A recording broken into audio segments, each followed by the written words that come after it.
म्हणजे नवी ठाण्यामध्ये पाहायला दिल्लीकरांनी मिळतं. त्यामुळे नक्कीच दिल्लीमधला हा विजय जो आहे तो महाराष्ट्राचा देखील मोठा वाटा असल्याचं देखील या ठिकाणी सांगितलं जातं. कॅमेरा संतोष गणेश सोरा, टीव्ही मराठी, ठाणे.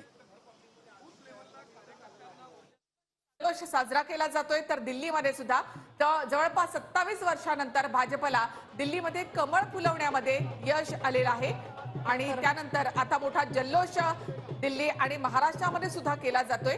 हरियाणा आणि महाराष्ट्र यानंतर दिल्लीमधली सत्ता काबीज करण्यात भाजपला यश आलेलं आहे। एकूणच हा मोठा फरक खरं तर या आकडेवारीमध्ये दिसतोय। भाजप 48 जागांवर या ठिकाणी आघाडीवर आहे तर आपला 22 जागा या ठिकाणी मिळताना पाहायला मिळत आहेत। त्यामुळे 48 आणि 22 हा मोठ्या आकडेवारीचा फरक दिसतो। तर भाजपला 40 जागांचा फायदा या निवडणुकांमध्ये झालेला आहे। 2020 मध्ये भाजप अवघ्या 8 जागांवर होती आणि आता भाजप 48 पर्यंत पोहोचले। 40 जागांची वाढ यामध्ये झाली। तसंच वोटिंग शेअर मध्ये सुद्धा भाजपच्या वाढ झालेली आहे। तर आपला मात्र मोठा धक्का या ठिकाणी बसलाय।